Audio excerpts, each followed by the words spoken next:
Okay, so you're looking at the BMW iX.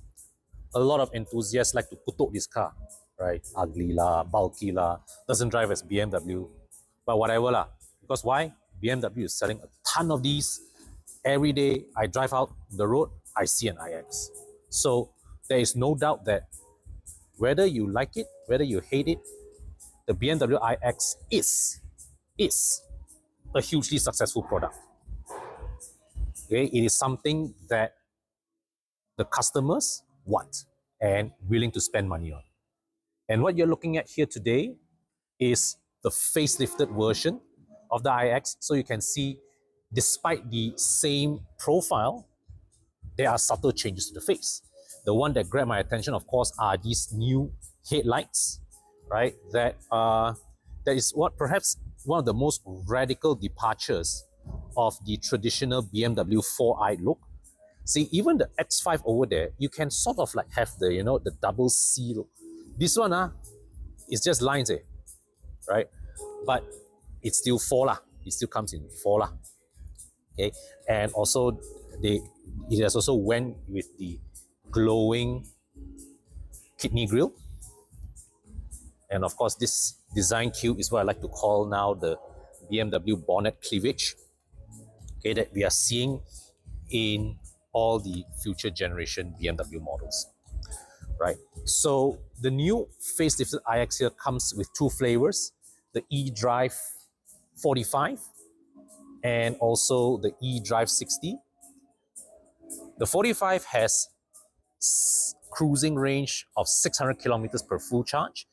The 60 here has a cruising range of 700 kilometers per full charge.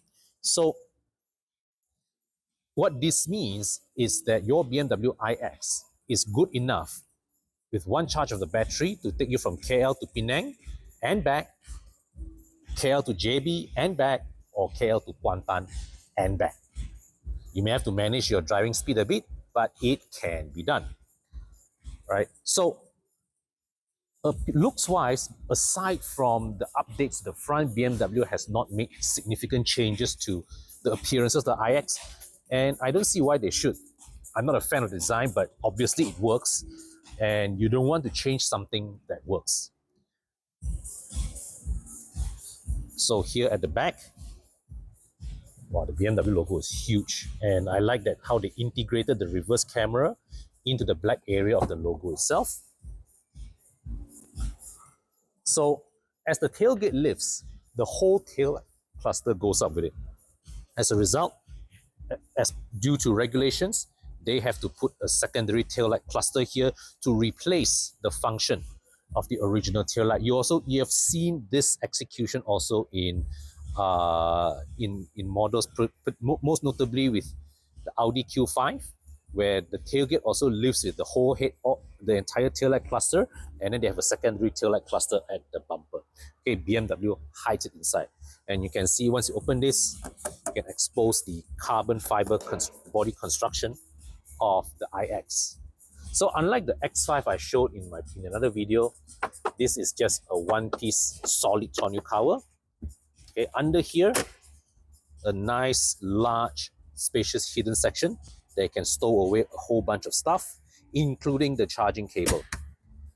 Okay, the split folding seats are power release, one-touch power release, and power closing of the tailgate. Nice little detail here. So here's the charging port, and the door is touch open, frameless doors.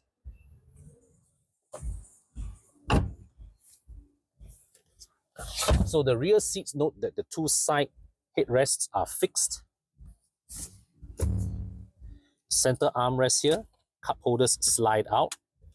No hidden storage compartment underneath, but look at this. Wow. So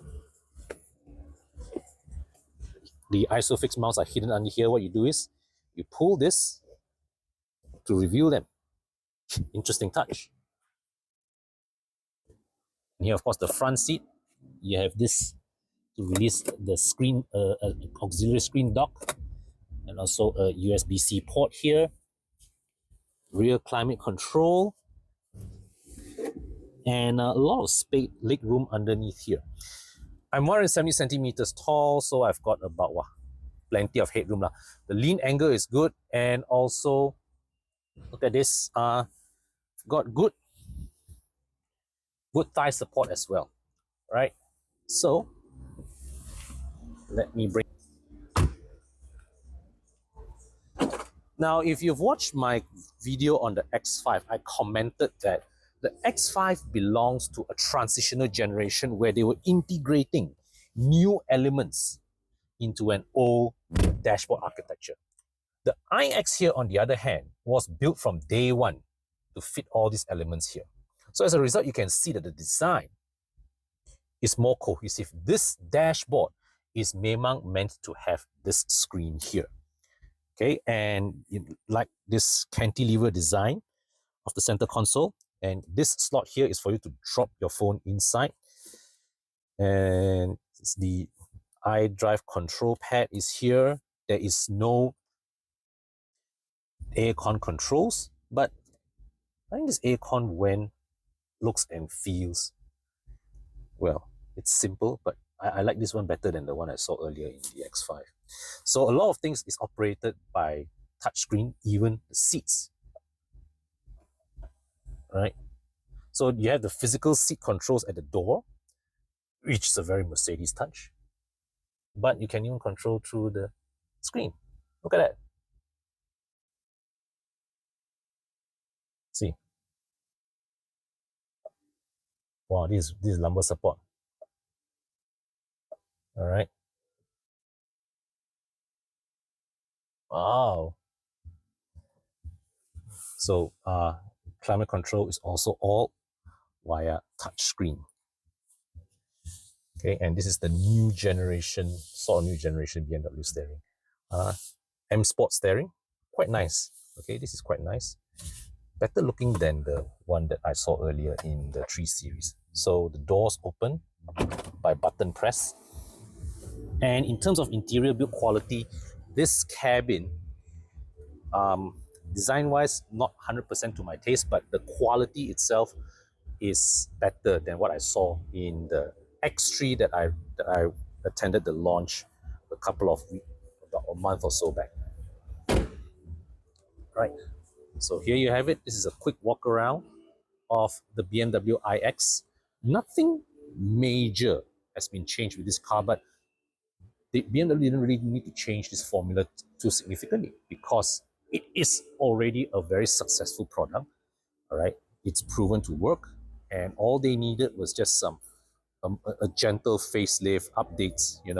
Maybe just tweak the front end, and this car is ready to go again. Right.